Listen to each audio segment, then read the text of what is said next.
মোদির কাছে ক্ষমা চান নিজের দেশেই প্রবল চাপে মালদ্বীপের প্রেসিডেন্ট মুইজ্জু। কয়েকদিন আগেই ভারতের প্রধানমন্ত্রী নরেন্দ্র মোদির লাক্ষাদ্বীপ সফর নিয়ে কটাক্ষ করেছিলেন সে দেশের 3 মন্ত্রী। এই আবহে 3 জনকেই পদ খোয়াতে হয়েছে। তবে এই ঘটনার জেরে মালদ্বীপকে বয়কটের ডাক ওঠে ভারতে। কয়েক সপ্তাহ আগে চীন সফরে গিয়েছিলেন মালদ্বীপের প্রেসিডেন্ট মোহাম্মদ মুইজ্জু। এরপর নিজের দেশে ফিরে ভারত বিরোধী মন্তব্য করেছিলেন তিনি।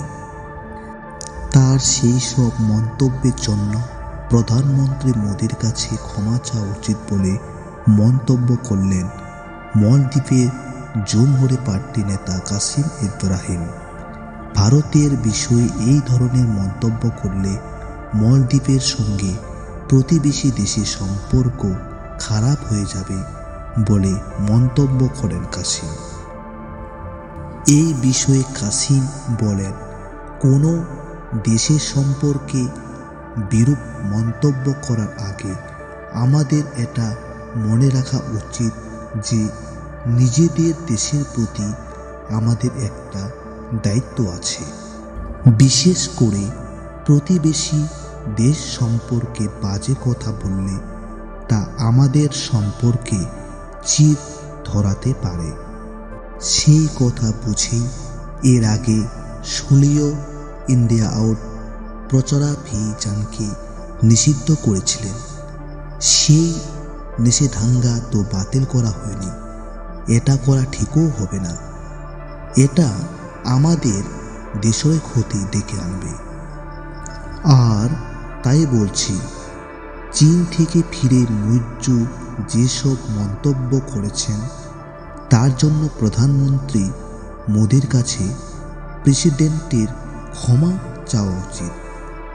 এদিকে কয়েকদিন আগেই ভারতের প্রধানমন্ত্রী নরেন্দ্র মোদির লাক্ষাদ্বীপ সফর নিয়ে কটাক্ষ করেছিলেন সে দেশের 3 মন্ত্রী।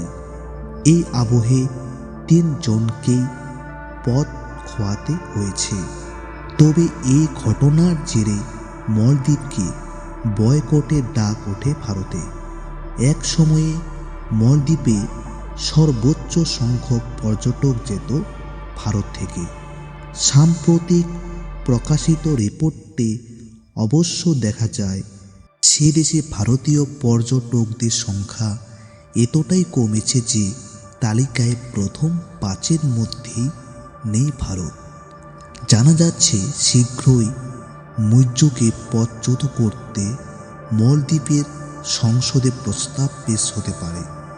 সে দেশে প্রেসিডেন্টকে ইমপিচ করার প্রস্তাব পেশ করতে যত সই প্রয়োজন তা নাকি জোগাড় করে ফেলেছে মালদ্বীপ ডেমোক্রেটিক পার্টি বা এমডিপি।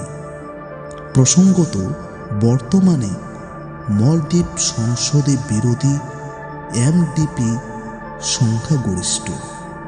কয়েকদিন আগেই মালদ্বীপের সংসদে এমডিপি এবং শাসক পিএনসির সাংসদদের হাতাহাতির ভিডিও ভাইরাল হয়েছিল সোশ্যাল মিডিয়ায়।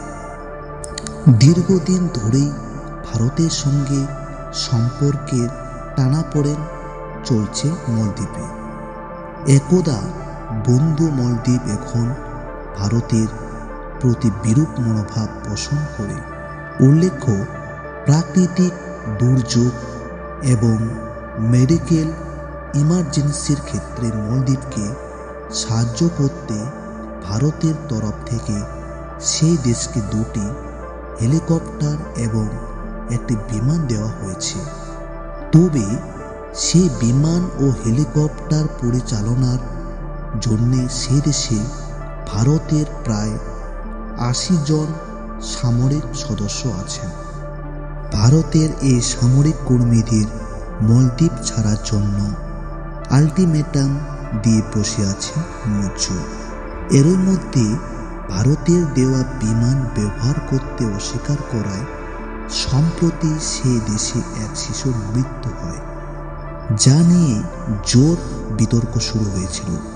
প্রবল চাপের মুখে পড়তে হয়েছিল মৈত্র সরকারকে। এদিকে চীন ঘনিষ্ঠ হিসেবে পরিচিত মৈত্র নির্বাচনে প্রচারের সময় থেকেই দাবি জানিয়ে এসেছেন ভারতীয় সেনাদের মালদ্বীপ থেকে প্রত্যাহার করতে হবে। নির্বাচনে জিতে যাওয়ার পরও তিনি সেই দাবি তুলে ধরেছিলেন। আর সম্প্রতি চীন সফর থেকে নিজের দেশে ফিরেই ভারতীয় সেনা জওয়ানদের সরিয়ে নেওয়ার জন্য সময়সীমা বেঁধে দেন তিনি। মৈত্র পিপলস ন্যাশনাল কংগ্রেস ইসলামী কট্টরপন্থার নীতি মেনে রাজনীতি করে। এই আবহে গত বছরের চীন সফর সেরে গত সপ্তাহে দেশে ফিরেই ভারতকে তোপ দেখায় মৈত্র। ভারতের নাম না করেই তিনি বলেছিলেন যে কেউ মালদ্বীপকে এসে বোকাচোকা করে যেতে পারে না।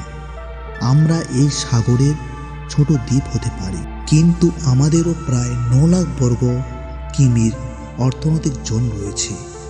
এই সমুদ্র কোনো এক নির্দিষ্ট দেশের না।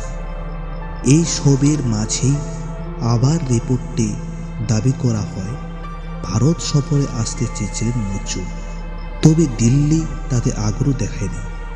এই কূটনৈতিক এবং রাজনৈতিক অস্থিরতার মধ্যে মৈত্রর গতি বেশ টালমাটাল।